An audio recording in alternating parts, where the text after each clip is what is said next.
keep on throwing my hands up.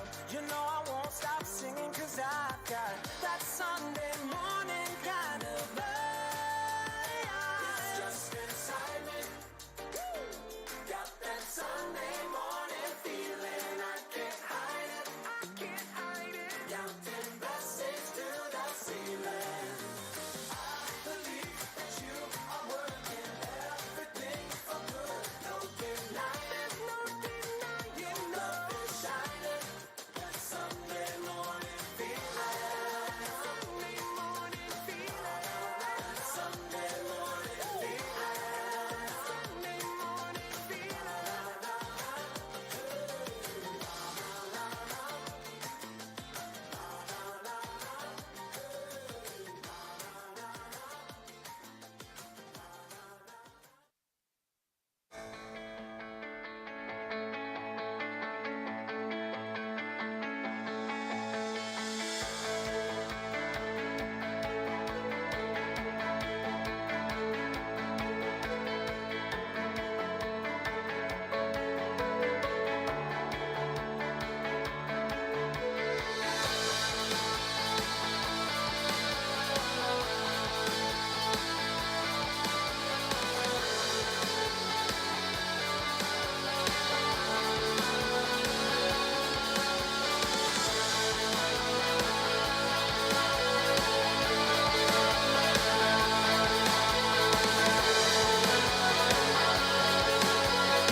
Good morning, good morning. How's everybody doing this morning? Welcome, welcome. Great to see all of you. If you want to take a minute as people are streaming in, pull out your phones. We like to start off our morning gatherings here with a little fun. As we're waiting for people to get in, we do a little trivia, or we'll play some games. So this morning we're going to be doing some trivia. I don't know how many of you guys have been out of school for, let's say, 10 plus years. Anybody been out of school 10 plus years? Yeah, we won't go much farther than that. I don't want to embarrass anybody, but we're going to try to take you back and see if you remember some of those things that you learned. So if you pull out your phone and you go to ccg.buzz, you see up there on the screen, and you put in the little code there, then it'll have you put in a screen name, and we're just going to do some quick trivia and see who reigns supreme with the best memory from their school days. Got some school trivia happening, playing for all the bragging rights. Now, if you're still in school, you might be a good resource to your parent, or you might be able to just keep all this information to yourself and let them flounder. It's up to you how you want to play it, young people, but we're in for the battle of a lifetime here. Go ahead, ccg.buzz, put in the code there. So far, hey, Justice Doyle in first place. That's what I like to see. Those Doyle kids, overachievers, let me tell you.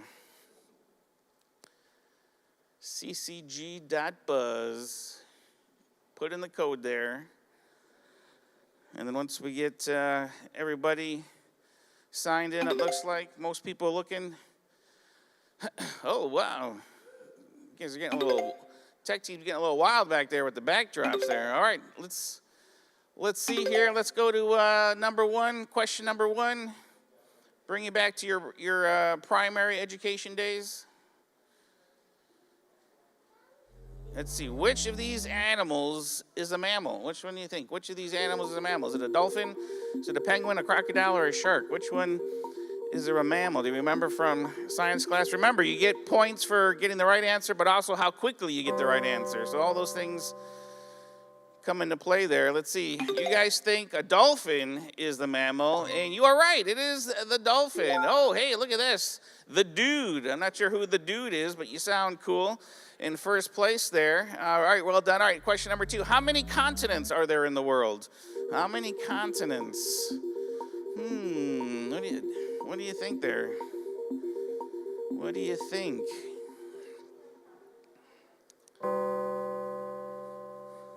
All right, you guys think majority says 7. The answer is yes, 7. Well done, the dude there. All right, Justice Doyle coming in second place there. Which part of the plant makes the food? All right, science class here. Which part of the plant makes the food? What do you think? Which part of the plant? Now that Adam's not here this weekend, will the rest of us have a chance to win? All right, is it the stem, the roots, the flowers, the leaves? You guys think it might be the roots or the flowers? Actually, it's the leaves. The leaves are the part of the plant that make the food. Now, for most of these, this is so long ago, I'm not going to be able to provide any extra tidbits about it because I couldn't remember most of these things. But the leaves, according to ChatGPT. So hopefully, what is 25% of 160? A little math here for you. Some changing the subjects. 25% of 160. What is it? What do you think? Carry the 3, add the 1, 27. Is it 20, 30, 40, 35? What is a quarter of 160? You think it's 40, and wow, you guys, you got some math genes in you. Well done, well done. Benny taking over first place. All right, all right. Which gas is most abundant in the Earth's atmosphere? Is it nitrogen, oxygen, hydrogen, or carbon dioxide? What do you think? Oh boy. All right, let's see. You guys think the majority is carbon dioxide. Actually, I believe this one is nitrogen, Yes, nitrogen is the gas most prevalent there. Benny's still holding tight there in first place. Well done, Benny. Okay, here's some more math for you. If 2x plus 5 equals 13, then what is the value of x? Do you guys remember doing this? Variables? You remember doing these things? You do it in your minds? What is it? What do you think?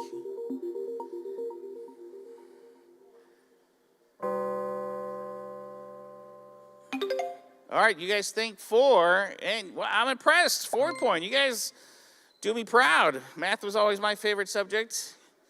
Loved it. All right, what type of triangle has no equal sides? Is it an equilateral, an isosceles, a scalene, or is it a right triangle? Which one has no equal sides?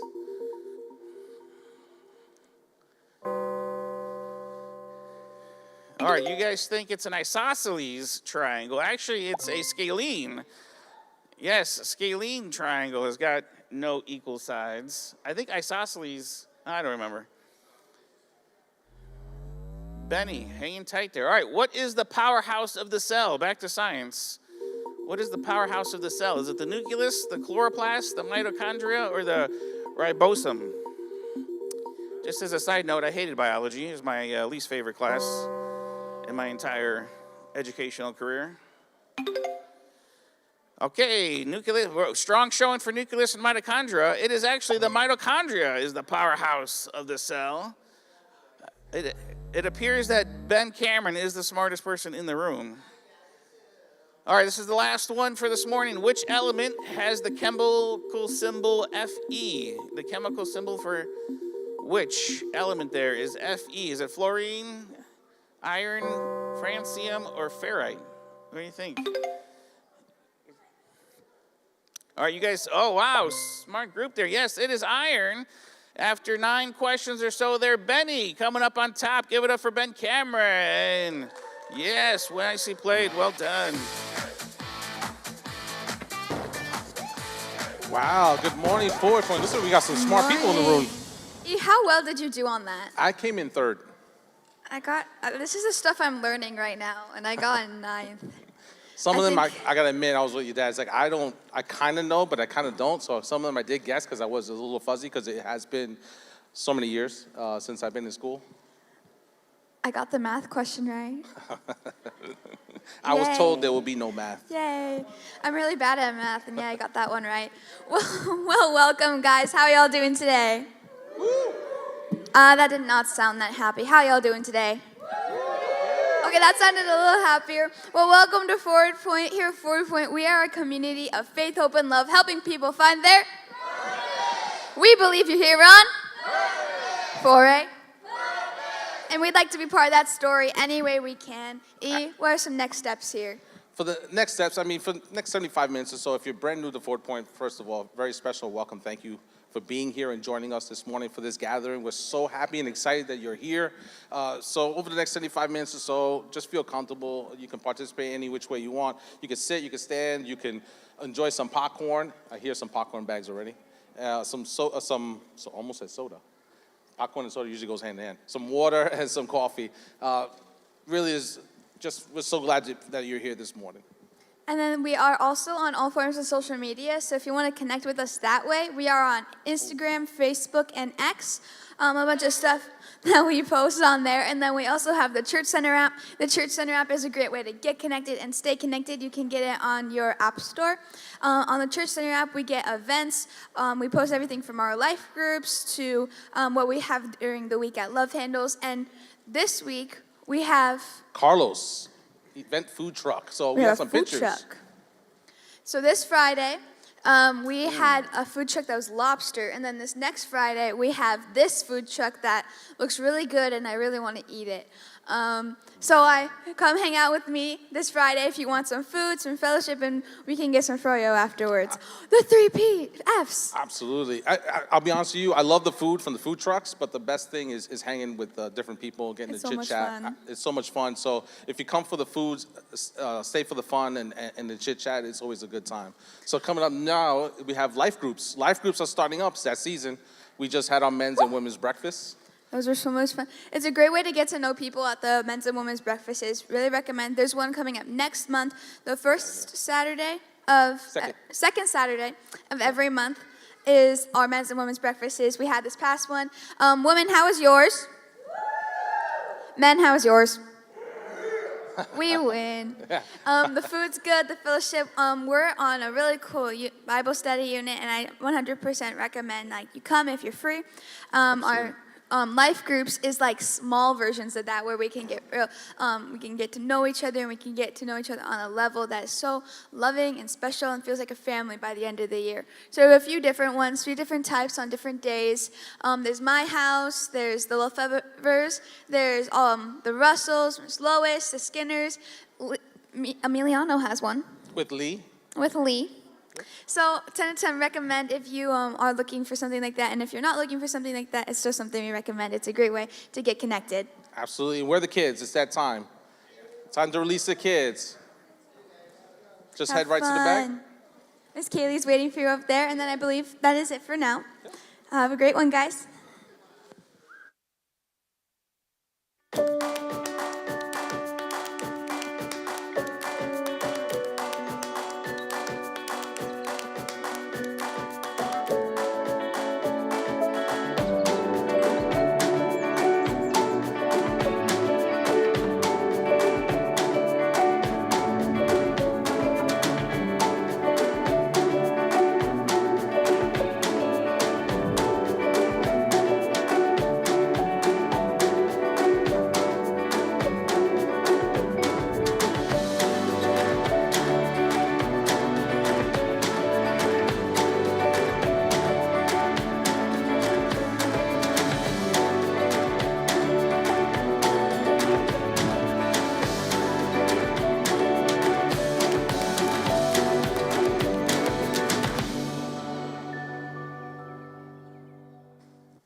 Well, good morning again. My name is Jimmy. I'm one of the pastors here at Ford Point, and this morning we're going to continue our conversation going through the Mount. It's exciting. This last week was the first full week of school for all the kids. We have quite a few kids at our house, so it's always a welcomed experience making the transition from summer to school. And it kind of reminded me this last week as they came back with homework and things to do afterwards. One of my girls comes up to me and starts asking me about some of the homework problems that they have, right?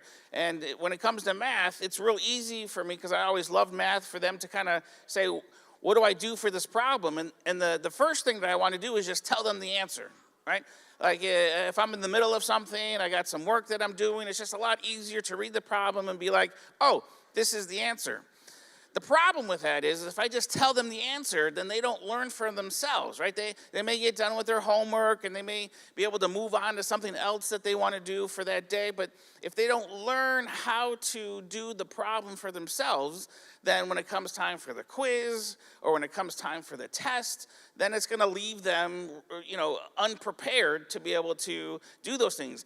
And not even just for the quiz or for the test, but really understanding the why behind those things, especially when it comes to math. I mean, if you go into business or if you're ever going to give your kids allowance or if you're ever going to try to budget, like you need to have these kinds of principles of percentages and different things.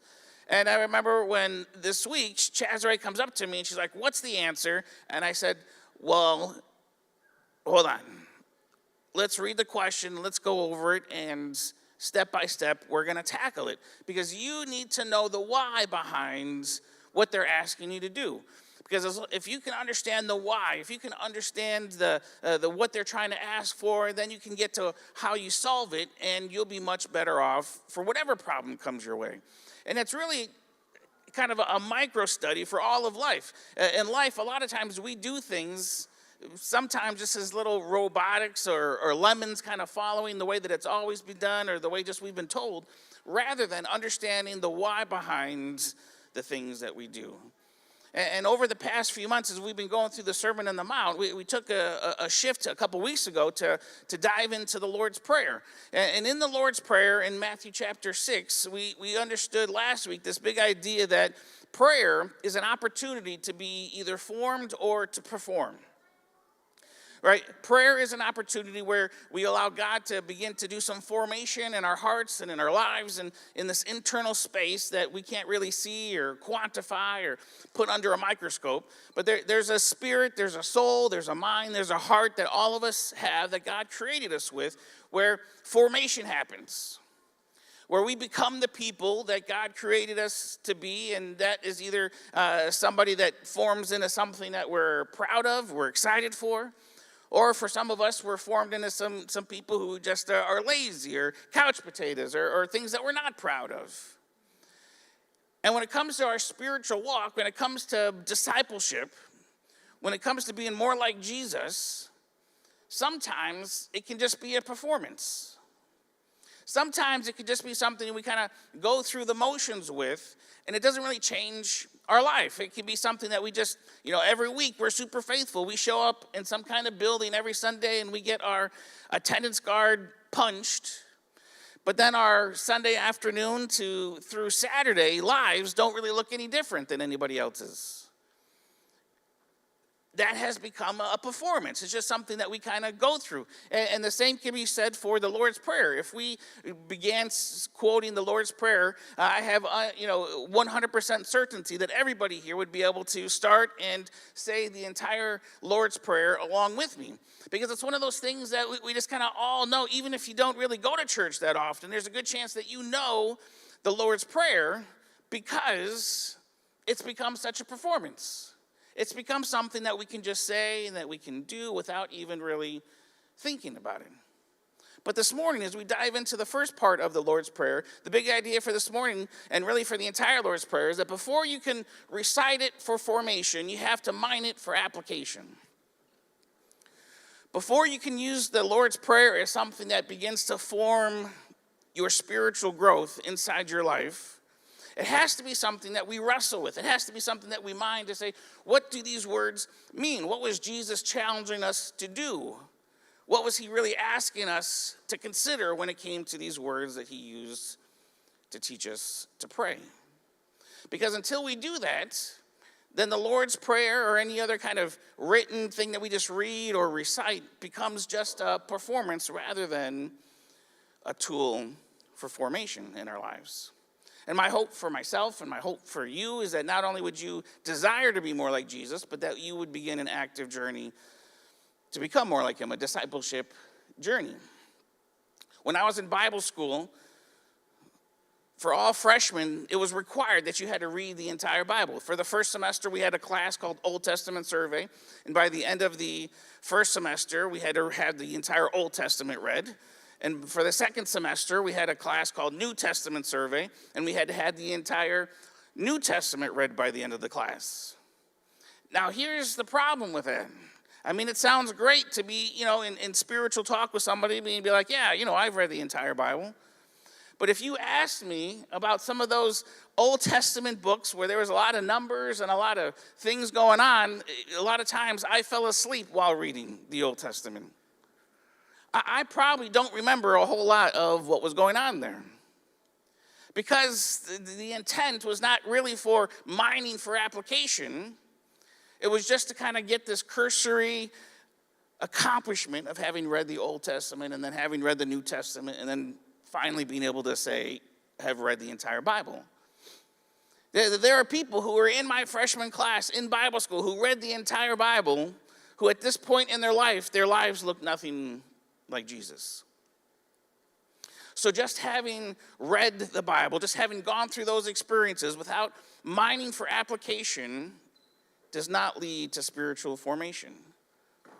And what we want to do as we jump into the Lord's Prayer is we want to be a people that not just with the Lord's Prayer, but in anything that we mine for application. So then, after this section on the Lord's Prayer, every time that you come across the Lord's Prayer, every time you want to pray for yourself, all of a sudden you're going to begin to experience it in a totally different dynamic, because you understand some of the challenges and the work that's going on underneath the surface when it comes to what Jesus asks us to do.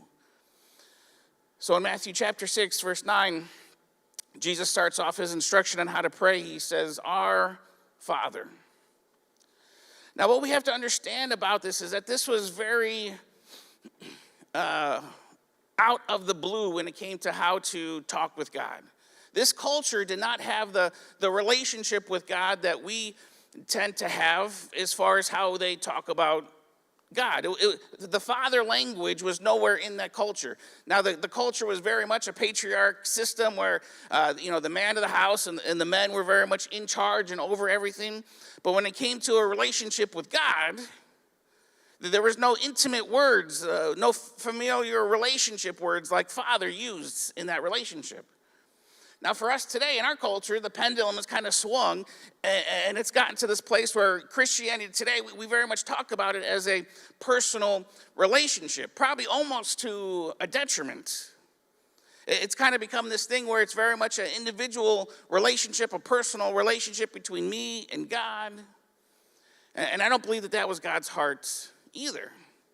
In fact, as I was standing there in the back this morning as the team was practicing, and I was reading the words to all the different songs, and you'll get to experience this in a little bit when we respond through music, all of the words, all the songs are sung from this perspective of me, of I, this very individualistic relationship that we have with God. And Jesus teaches us to pray. The first thing that he says, "Our Father." Who is included in this hour, do you think? Right, who all is a part of this hour? A little background into Jesus teaching how to pray. In another account in the book of Luke, the disciples see Jesus praying, and it goes like this: is one day he was praying, being Jesus, in a certain place. And when he finished, one of his disciples said, "Master, teach us to pray just as John taught his disciples." And afterwards, Jesus gives them kind of an abridged version of the Lord's Prayer, but for the most part, it's all there. But the background here is that the disciples saw Jesus doing this by himself. All throughout the New Testament, you see instances where Jesus would get alone to pray. He would be praying by himself. He would go out for the night all by himself. And the disciples recognized, man, Jesus has got some kind of relationship with God. And probably a big part of that is because of these times where he gets away to be alone with God. Now, if you're anything like me, there's a good chance when you are alone with God, you probably talk to God in kind of this just you and him relationship. You might say just Father or God or my Father. But Jesus says his formula, the way that he prays, is this inclusive relationship of our. Even though he's by himself, there's nobody else around. And in fact, the Lord's Prayer comes in the middle of the Sermon on the Mount where Jesus says, when you pray, right, get alone and pray. Pray by yourself. So Jesus is telling us this with the expectation that you're by yourself. And yet, when you're by yourself, he wants us, he wants me, he wants you to use this inclusive language of our. That there's something to this relationship that with Jesus that's so much bigger than just you and him. That it has to be seen, that it has to be exercised, that it has to even be prayed for in the context of our. Of all of us together. That the moment we start to veer from that, for the moment that it starts just to become this, about me and him and the way that I live and, everyone else doesn't really matter, then we're veered off from the intent that Jesus had for us when it came to prayer. This was his goal. Father.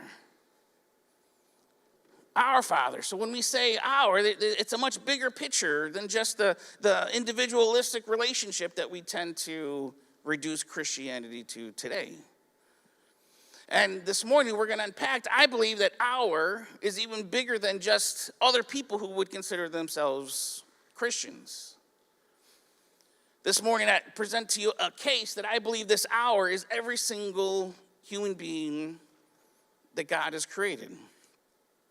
He is our Father. Now, whether or not we recognize him as our Father, whether or not we believe he exists, whether or not we trust him, right, that is on us as individuals. But from God's perspective, God created all of us. God was there in our womb, in our mother's womb, helping knit us and putting us together. He was part of the process. He is our Father.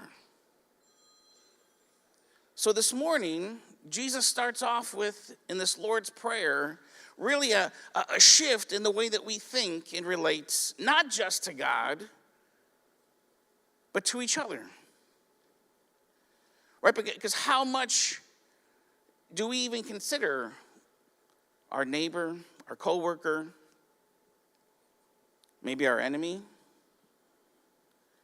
when it comes to praying to God? For most of us, we get to a place where it's, asking God for things. God, I need this, I need this. Would you do this for me? Would you do this thing? And it's this laundry list. Rather than, right from the beginning, Jesus challenges us to examine our relationship with the people around us. It's not just your Father, it's not just my Father. It's our Father. And for many of us, the idea of father may be a very hurtful, maybe a very painful idea as a result of maybe a missing father in our life, maybe as a result of abuse that we've gone through, maybe that our father is no longer present. Right? There's all sorts of reasons why father could be a very hurtful, very hard thing for us to press into. But the statistics are absolutely clear that people who live without a father are much more likely to be incarcerated, to get caught up in addiction. Like there is something about fatherhood that's important for every single one of us in the way that we were created, in the way that God designed us. And even if you lost your father, even if your father was abusive, God wants to be that for you and for me. But not just for you, right? It's not my father. It's not this individualistic thing that you get because you go through all the motions and you do things right. So you get to say, my Father who art in heaven. Jesus says that it's our Father. That everybody's included. Now, it's up to the individual to give their life over to Jesus, but that's not something that you and I are involved with. We don't get to point our fingers at people and say, you're not part of that group, or because of your lifestyle, there's something wrong with you. That's not our role. Jesus calls us to get away, to pray, and when we pray, to examine our relationship with him in perspective of our relationship with the people around us. The people that we like, but also the people that we don't like. The people that are nice to us, but also the people who are not nice to us. Because it's not my Father, it's our Father. And the formation begins to happen when in your heart you begin to say this prayer, Our Father. What should happen, you should be challenged, because formation into the likeness of Christ means that our is getting bigger and not smaller. Your circle is getting bigger. If you're being more like Jesus, if the Lord's Prayer, and right from the get-go, this Our Father is really changing and challenging and working you from the inside out, then your hour should be getting bigger. The circle of people for which that includes should be expanding. It's not just the people who do it right. It's not just the people who go to church. It's not just the people who look like you or talk like you. That may be where it's at when you come to know Jesus. You may have a very small circle of just people that you like. But spiritual formation, discipleship, becoming more like Jesus, means that we can't just say and recite and read this prayer without it wrecking us from the inside out and challenging us. Is my circle getting bigger? Is the hour that I'm praying getting bigger? Or am I content with it just staying the way it is? Or maybe even, am I allowing my faith and my religion to justify it getting smaller? That there's actually less and less people in my circle. It's not my Father, it's not Father, it's our Father. Our. And there's this collective dynamic that happens, Forward Point, when we're challenged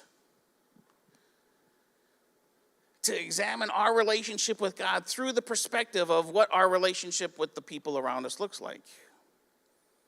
In our world today, it's very easy in some faith circles to justify being mean, being ugly to other people because of the way that they live. And when we do that, when we allow that to happen, then we're undermining the prayer that Jesus taught us to pray. Because he didn't give us walls to put up. He didn't give us excuses to push people out of our circle. The challenge was, in that moment, that we would be a people who grow our circles. Right? That you and I would be here on earth. Part of our purpose that he created us for would be to expand our circles, to see how creative can we be in getting as many people in our circle as possible. How creative can we be to expand our circle to as big as possible? Because your discipleship, your spiritual formation is directly related to the size of your circle. So this morning, how big is your circle? Maybe another question to ask yourself is, this morning, has your circle gotten bigger or gotten smaller since you came to know Jesus? And that could be a reflection of what your spiritual formation looks like in your life. That could be a reflection of whether or not your spiritual life is formation or performing, going through the motions or allowing it to change you from the inside out, because it's our Father. There's a collective identity that we have. Not just even as Christians, but as human beings, all of us created in the image of God, that make us part of that hour. God is our Father. He's invited us into this relationship, so that makes the people around us in our world, in our workplaces, in our communities, our siblings. And this is true for all of us, no matter who you are. Last night, We had a friend of ours here, Kyle, who graciously gave us some tickets to go see the Syracuse Mets, and it was an absolutely beautiful night. And these were the tickets that he gave us. Now, I have never been this close to the field in my life in any game, a hockey game, football game, baseball game. This was row 2, right there by first base. And these were just amazing seats. And as we were getting there and we were standing in line, running a little bit late, but there was these really long lines to get into the stadium. And as we're waiting there to go through security and to show our tickets, the national anthem started to play. And it's just a moving, awe-inspiring, beautiful thing for everybody to just stop. Men were taking off their baseball caps. Everybody looked towards the stadium. You couldn't even see a flag, but they knew they were there someplace. And everybody in unison just showed respect for this song that represents who we are as Americans. Not as Christians. Right? We have a different kingdom. But a sub-kingdom of that is we are Americans. And part of being an American is having a rich history of people who gave their life for you and I to have the freedom that we have. And in that moment, it was just chilling in a good way. You got the chills to think about there weren't any walls. There weren't Republicans and Democrats. There weren't sexual orientation preferences. It was just one big, huge circle of people who are unified. Now, I recognize that in our faith, it's incumbent upon us to have a relationship with Jesus. But if you just for a second, just take that perspective of a big circle that everybody was a part of, and think about what am I doing in my life to grow my circle. A few weeks back, I shared with you the story of Dean at Upstate. We got the call from the Make-A-Wish Foundation that they would like to have some characters for Dean because Dean did not have long on this earth. And I shared with you the video and the message that played the following day as they shared that Dean had passed away. And it's kind of sobering to realize that you were, some of the last experiences that you had for somebody was our characters that we have at Love Handles. Well, it wasn't a week or so later that we got another call, and it was the friend of a mom whose daughter had stage 4 terminal cancer. And they had kind of put themselves up in Cazenovia Lake in a house that was just real nice on the water to kind of spend the remaining days. And they asked if we could come and bring our Minion characters. Her favorite character in movie was the Minions, a little girl named Aspen, and they asked, how much do you charge for something like that, right? Can you imagine that? Can you imagine being asked how much you charge to bring a smile to a young girl who's dying? It's a little sobering. I said, there's no way in the world we could possibly charge you. We will be there. We will do whatever we have to do to be there. And last week we were able to bring some Minion life to little Aspen. We inducted her into the Minion Hall of Fame there, made her an honorary Minion.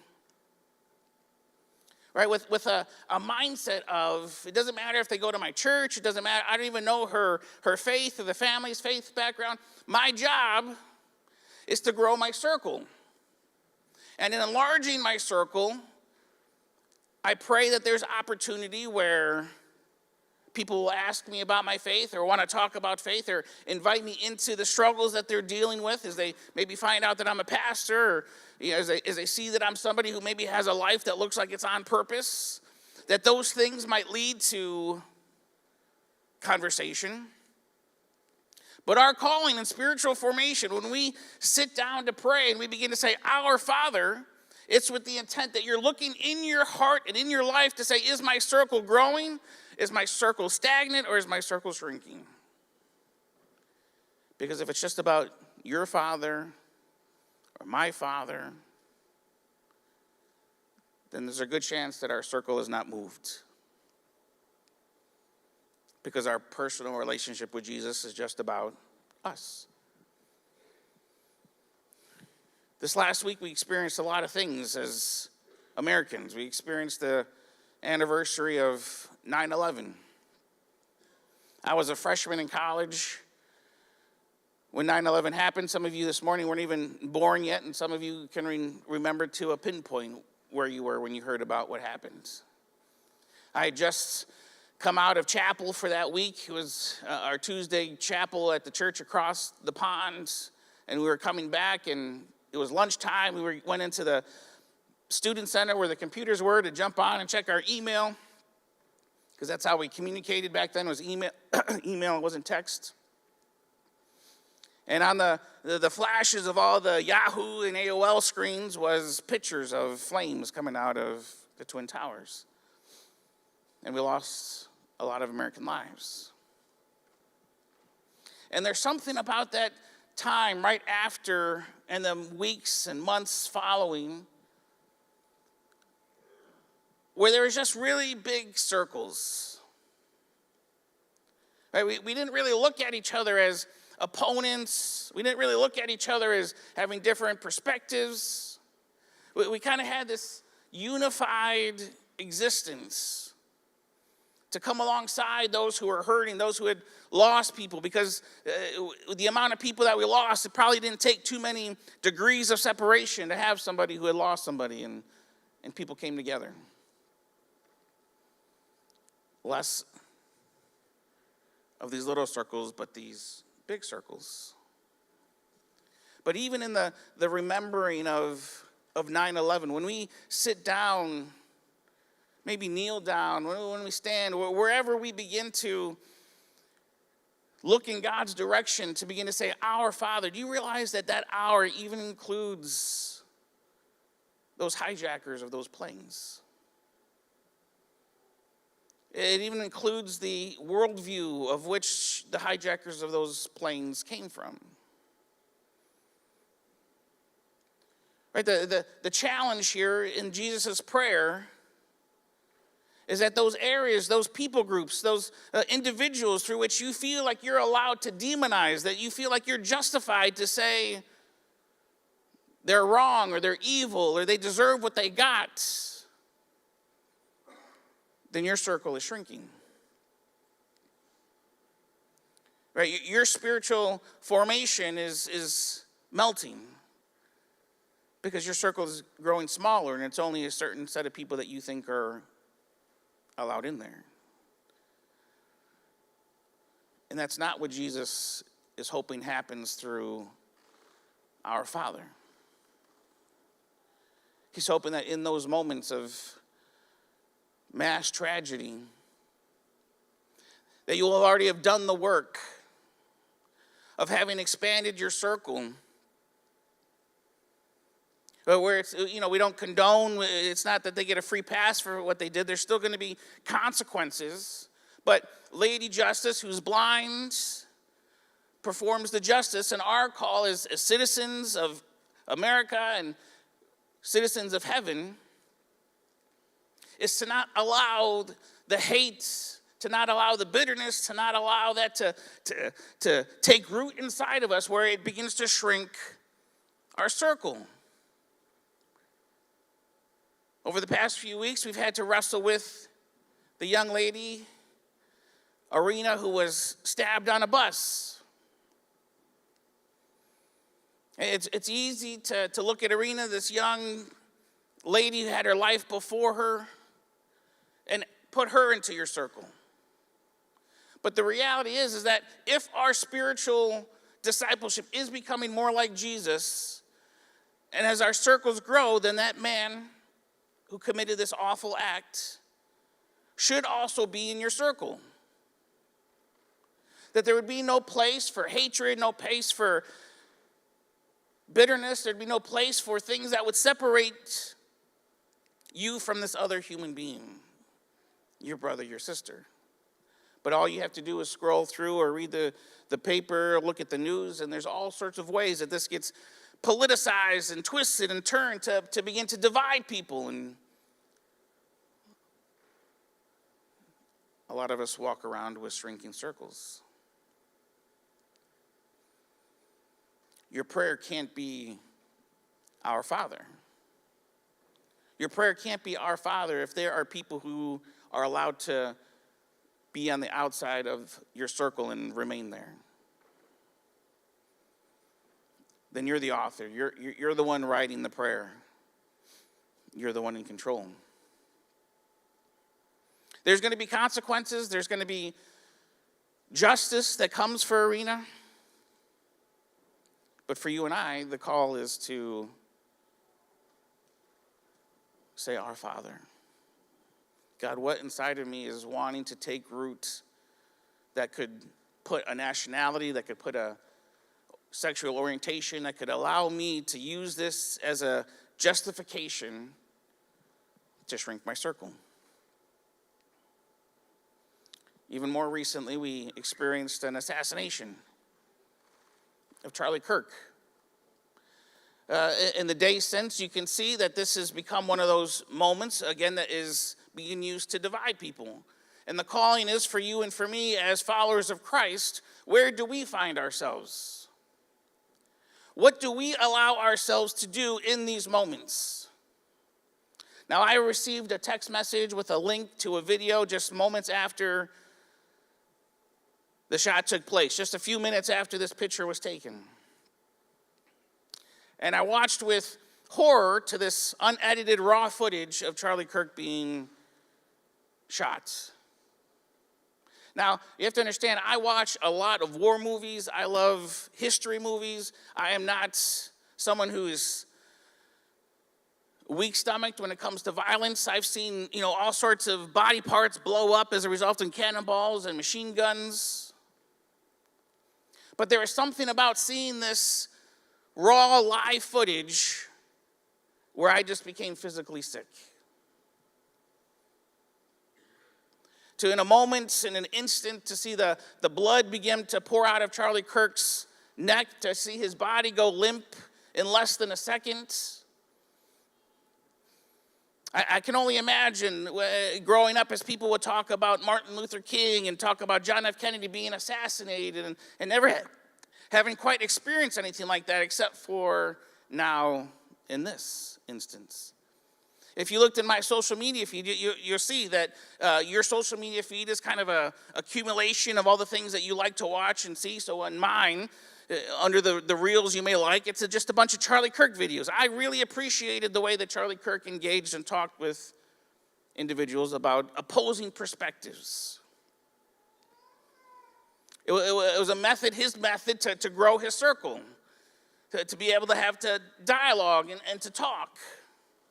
And as sick as I am about what happened to Charlie, as devastating, as awful, what has since happened is a reflection of who we are as followers of Christ. And the formation that has been happening to us as American Christians. And there's a lot of Christians who have been quick to use this as a justification to put people outside of their circle. But for the Lord's Prayer, for our Father to truly have this power, it's not in what the power is going to do to the world around us, but it's what it does to us as individuals inside of us. To realize, God, this man who took this shot is every much a part of that Our Father as Charlie Kirk was.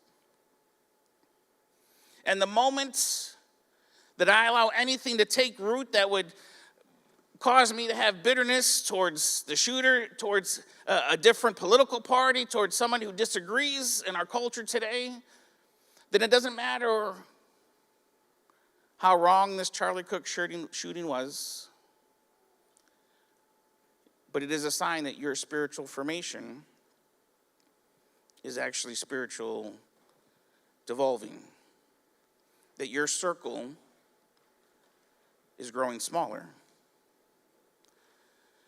Because it's not just our Father for all the people who do the right things, for all the people that we like, for all the people who look like us, for all the people who talk like us, for all the people who think like us.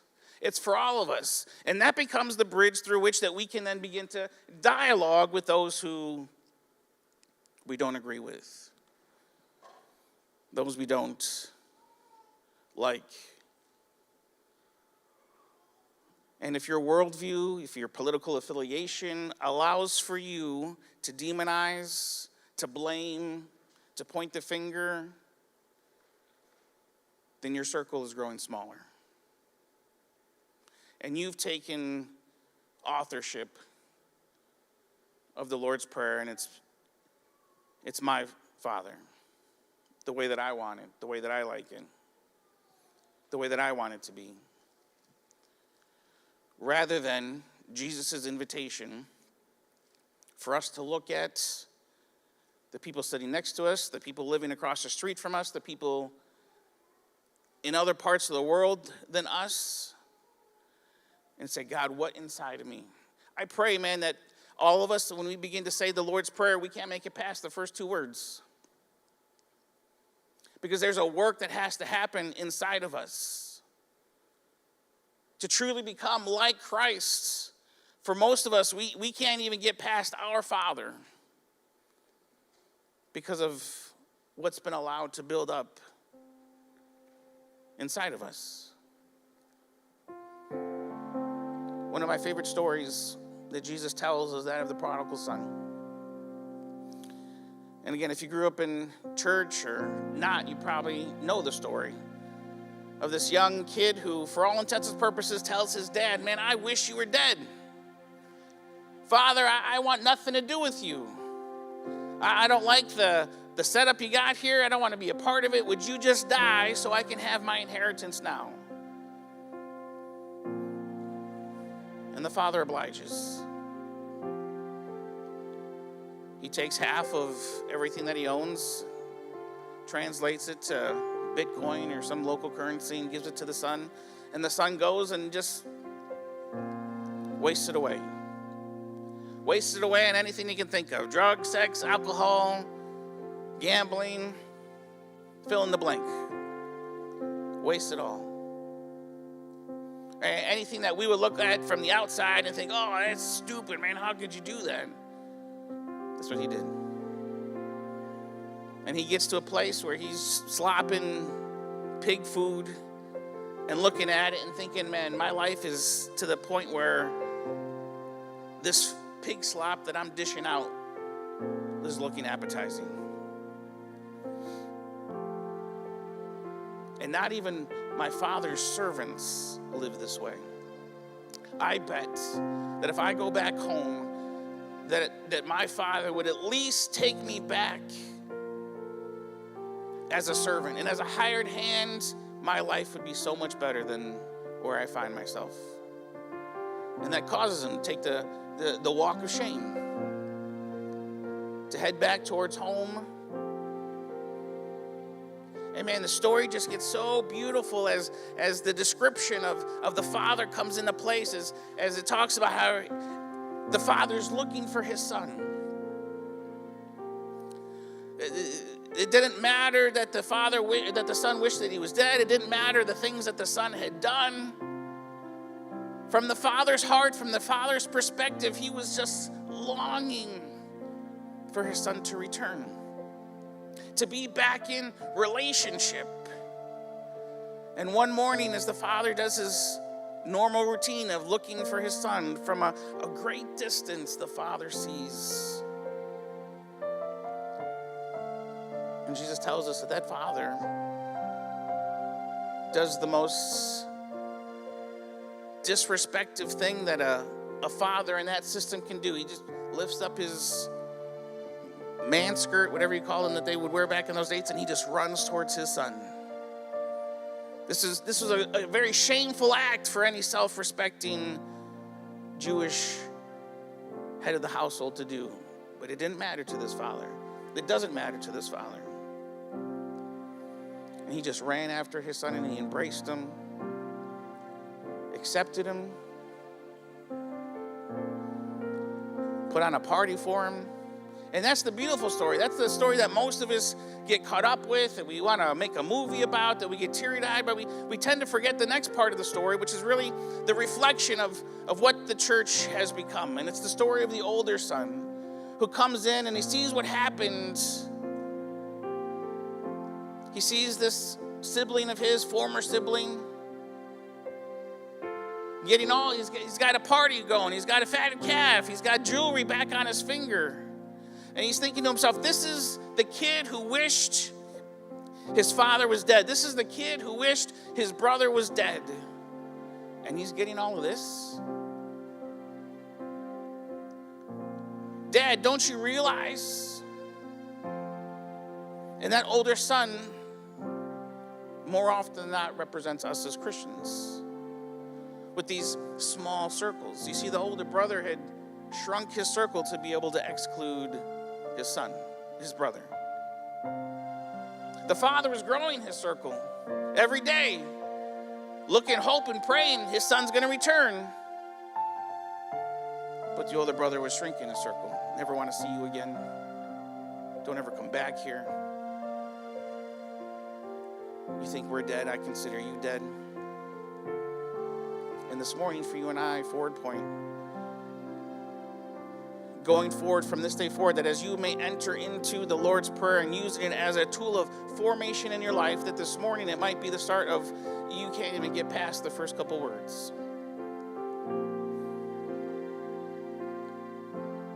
Because you begin to see that there is some areas in your life where you've shrunk your circle and used whatever means, methodology, thinking to justify it, but there's people on the outside of your circle. And this morning, Jesus has challenged us in our discipleship, in becoming more like him. It's time to grow our circle. We're not the judge.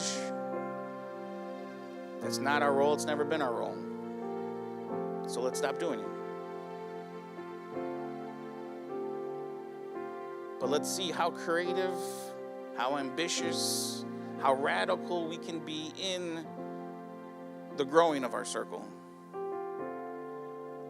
That we would be here, a representation where there's people who are nothing like us, nothing that look like what we think Jesus looks like, but yet they find themselves comfortable and welcomed here to begin to walk out in this journey of exploring for themselves a relationship with their Father. God, we're so grateful this morning that you can take words that for probably most, if not all of us, have just become memorized, mundane words.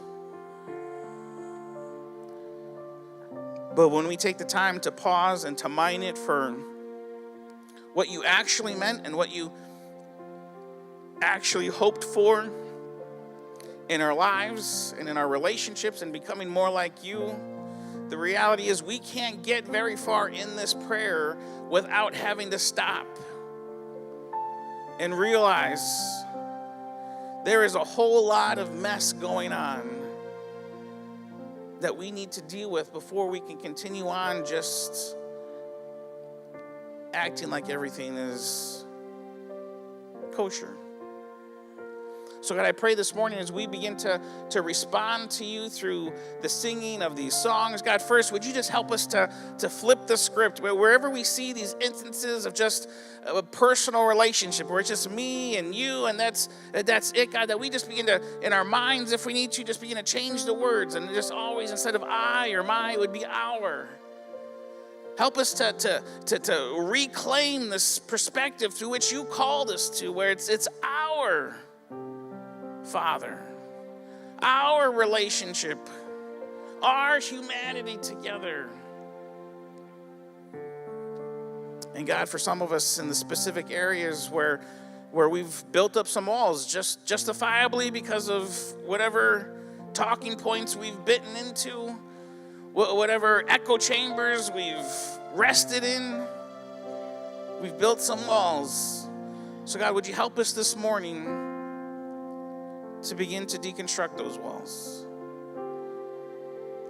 to begin to tear down those walls, so that we might become a people with all integrity who are able to say, "Our Father," and mean it with every fiber of our being. Our for the assassin as well as our for the victim. Our for the stabber as well as our for the young woman with her whole life ahead of her. God, help us this morning to grow, to be intentional, to grow our circles, to wrestle with our circles growing, to be more like you. We love you.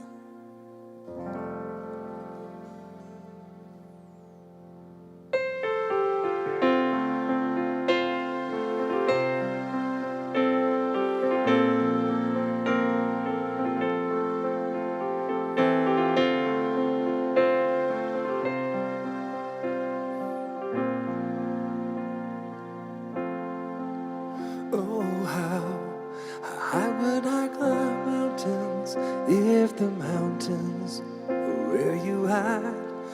Oh, how far I'd scale the valleys if you graced the other side.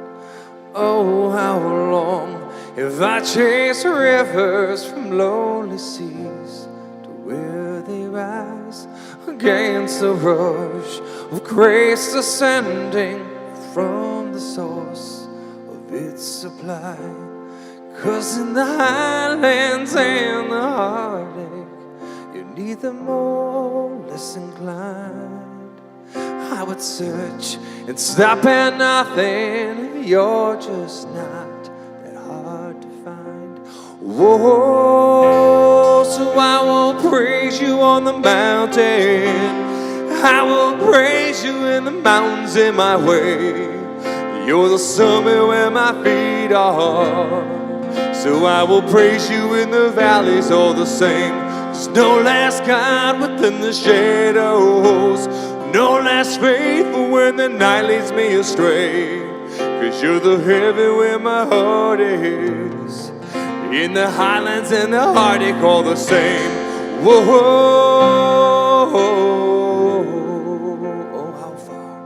oh how far beneath your glory does your kindness extend the path from where your feet rest on the sunrise to where you sweep the sinner's past.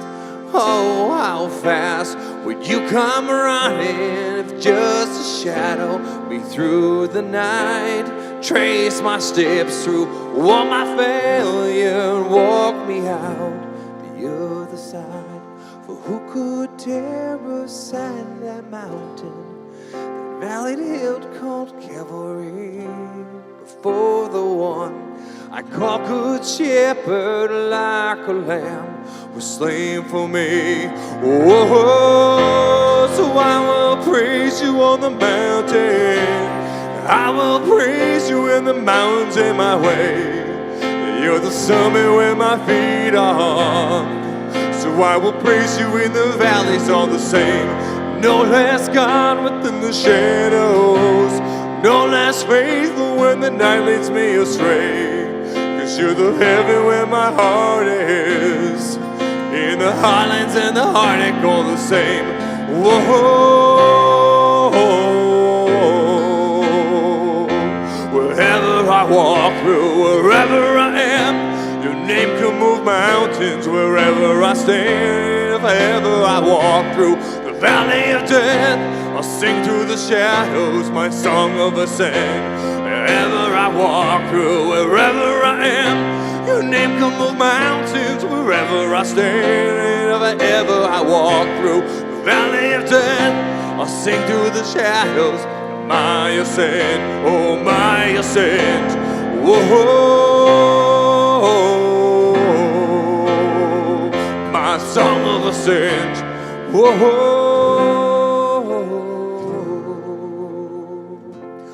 from the gravest of our valleys come the pastures we call grace, a mighty river flowing upwards from a deep but empty grave. Oh, so I will praise you on the mountain. I will praise you in the mountains in my way. You're the summit where my feet are.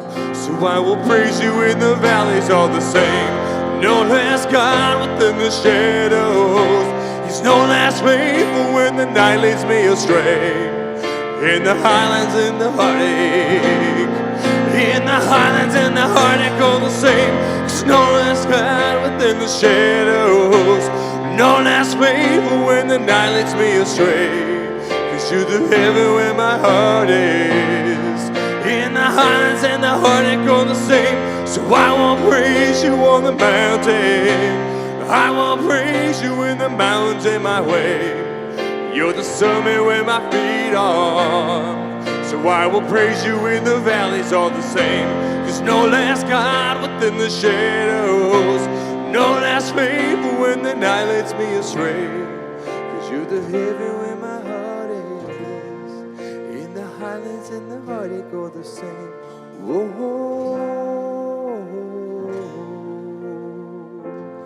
whoa, whoa.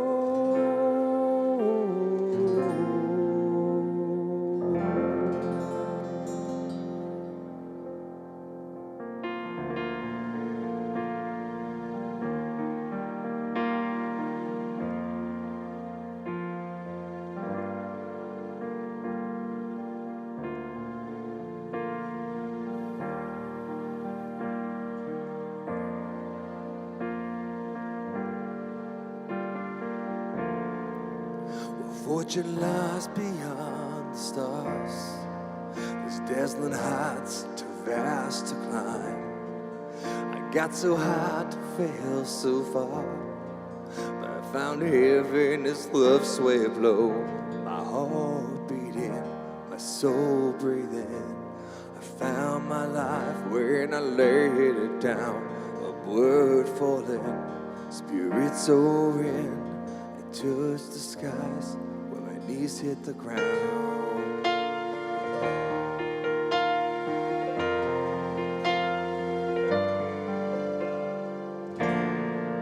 What treasure waits within your scars? The gift of freedom that gold can't buy. I bought the world and sold my heart. You traded heaven to have me again. My heart beating, my soul breathing. I found my life when I laid it down. A word falling, spirit soaring.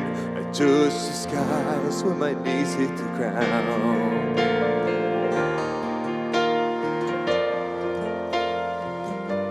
Find me here at your feet again. Everything I am, reaching out, I surrender. Come sweep me up in your love again. And my soul will dance on the wings of forever. Find me here at your feet again. Everything I am, I'm reaching out, I surrender. Sweep me up in your love again. And my soul will dance on the wings of forever. My heart beating, my soul breathing. I found my life when I lay it down. Upward falling, spirit soaring. I touch the skies where my knees hit the ground. Find me here at your feet again. Everything I am, I'm reaching out, I surrender. Come sweep me up in your love again. And my soul will dance on the wings of forever. Find me here at your feet again. Everything I am, reaching out, I surrender. Come sweep me up in your love again. And my soul will dance on the wings of forever. My heart beating, my soul breathing. I found my life when I laid it down. A word falling, spirit soaring. I touch the skies, my knees hit the ground. A bird falling, spirit soaring. touch the sky, my knees hit the ground.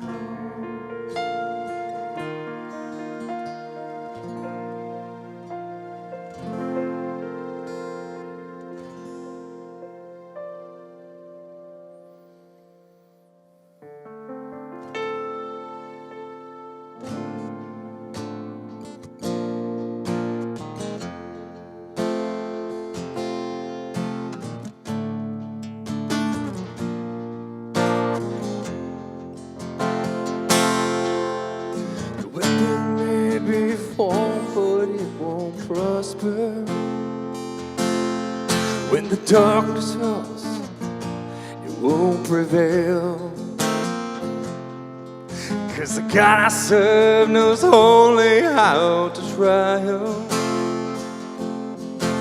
My God will never fail.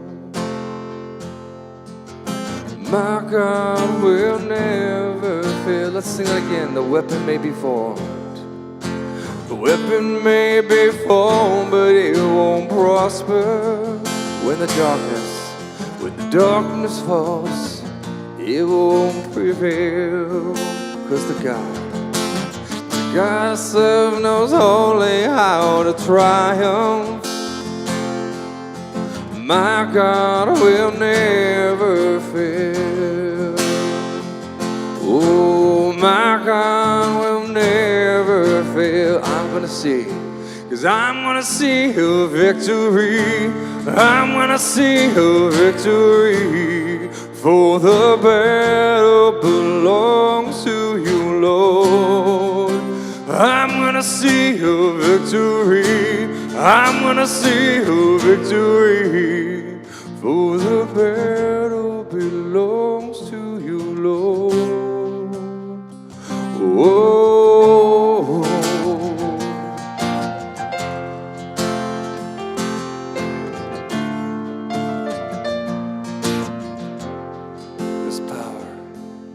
There's power in the mighty name of Jesus. Every war he wages, he will win. Oh, I'm not backing down from any giants. I know how the story ends. Oh, I know how the story ends. I'm gonna see a victory. I'm gonna see a victory. For the battle belongs to the Lord. I'm gonna see a victory. I'm gonna see a victory. For the battle belongs to you, Lord. 'Cause death could not hold you. The veil torn before you. But you silenced the boast of sin and grave. 'Cause heavens are roaring the praise of your glory. For you are raised to life again. You have, 'cause you have no rival. You have no equal. Now and forever, God, your way. 'Cause yours is the kingdom. 'Cause yours is the glory. Yours is the name above all name. What a powerful name it is. What a powerful name it is. Oh, the name of Jesus Christ, my King. What a powerful name it is. Nothing can stand against. What a powerful name it is. The name of, sing it again. What a powerful name it is. What a powerful name it is. Oh, the name of Jesus Christ, my King. What a powerful name it is. Nothing can stand against. What a powerful name it is. The name of Jesus. What a powerful name it is. The name of Jesus. 'Cause we are see a victory. 'Cause we are gonna see a victory. For the battle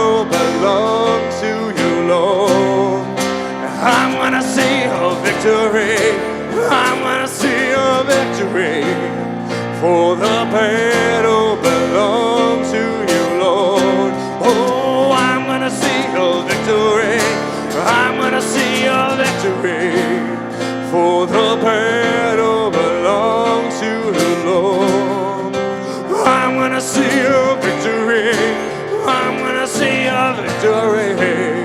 For the battle belongs to you, Lord. I'm gonna see a victory. I'm gonna see a victory. For the battle belongs to you, Lord. I'm gonna see a victory. I'm gonna see a victory. For the battle belongs to you, Lord.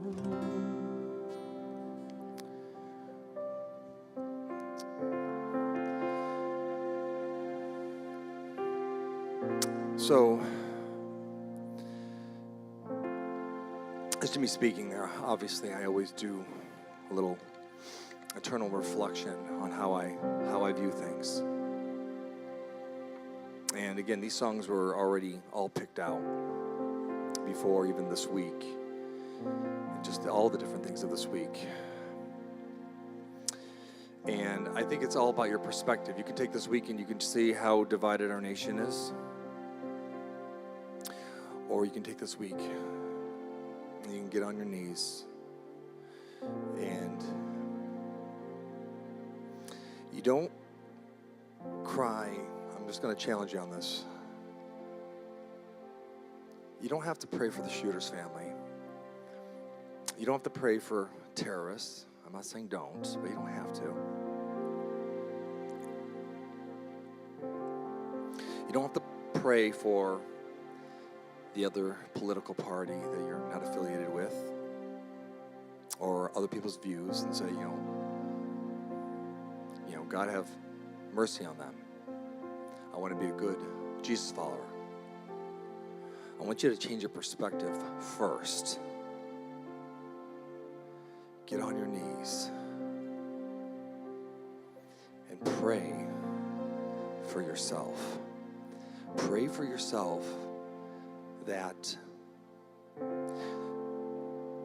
as Jimmy mentioned, this is a reflection upon where we are in our own hearts. And you can say, well, no, that's not me. That's not me.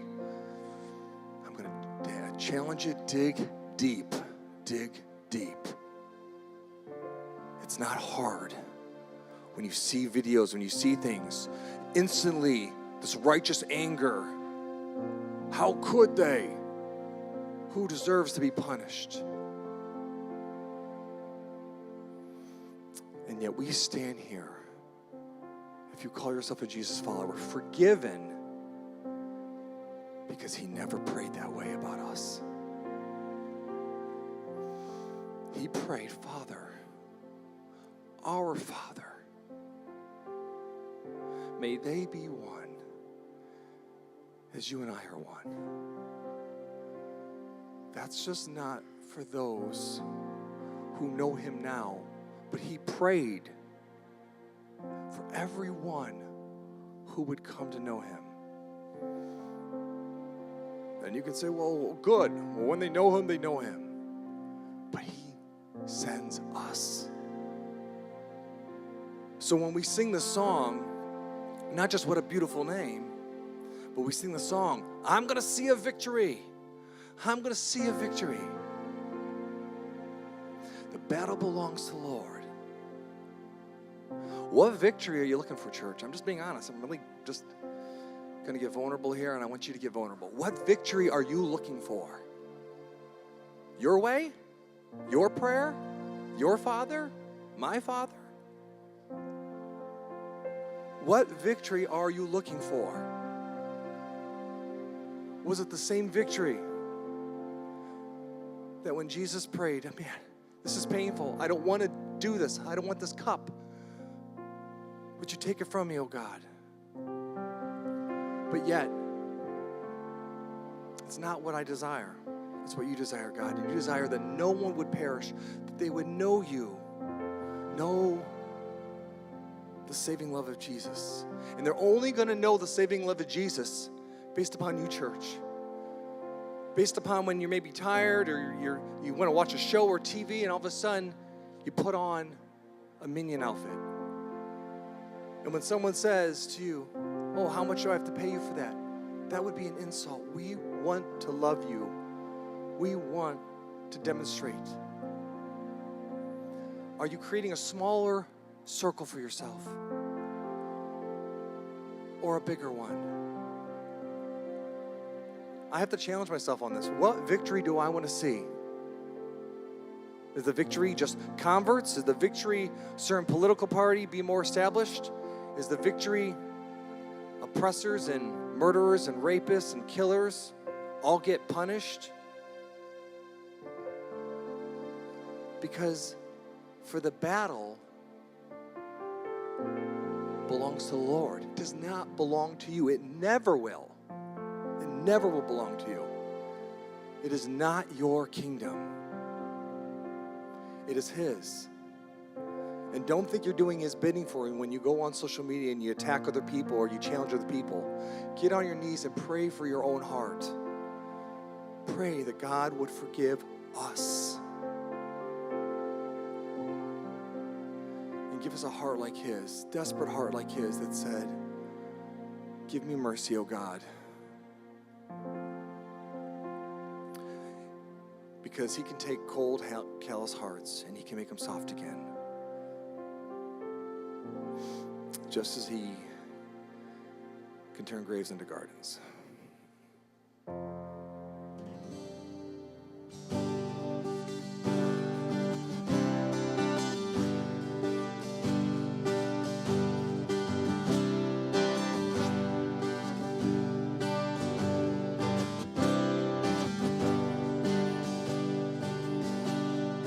I searched the world, it couldn't fill me. A man's empty praise, treasures that make never enough. Then you came along, put me back together, and every desire now satisfied here in your love. Oh, there's nothing better than you. There's nothing better than you, Lord. There's nothing is better than you. Oh, there's nothing better than you. Oh, there's nothing better than you. Oh, there's nothing is better than you.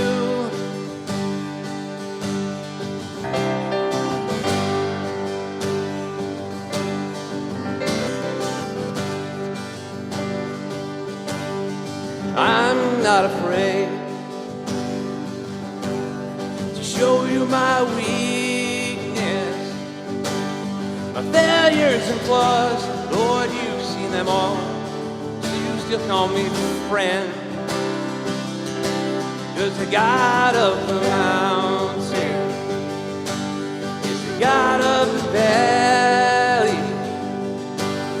There's not a place your mercy and grace won't find me again. Oh, there's nothing better than you. There's nothing better than you. Oh, there's nothing is better than you. Oh, there's nothing better than you. Oh, there's nothing better than you. Oh, there's nothing is better than you.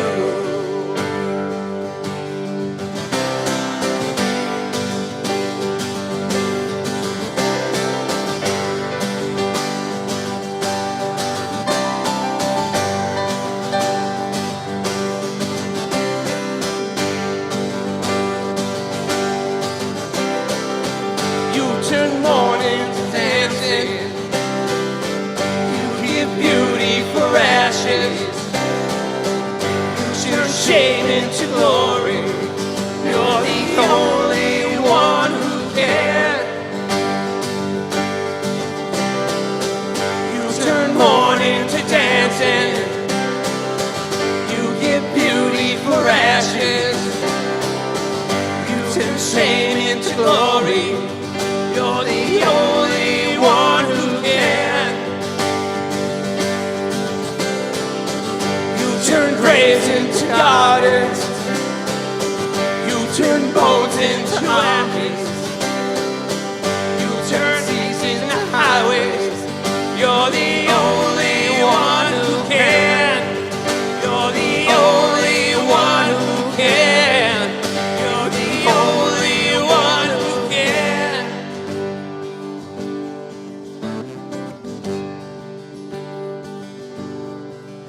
Oh, there's nothing, come on, church, better than you.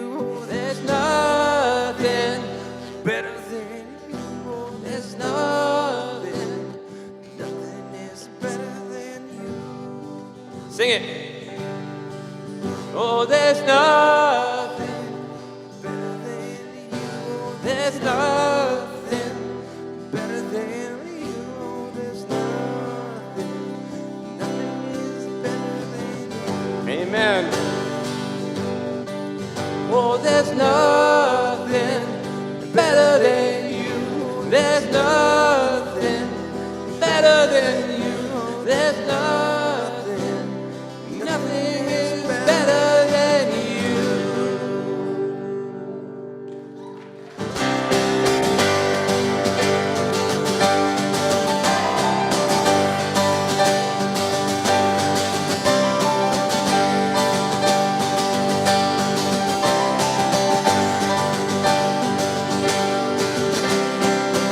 You turn mourning to dancing. You give beauty for ashes. You turn shame into glory. You're the only one who can. You turn graves into gardens.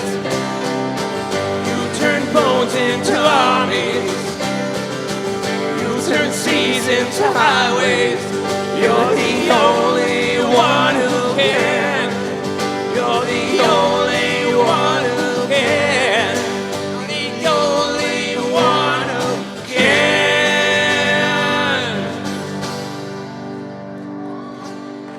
Yes.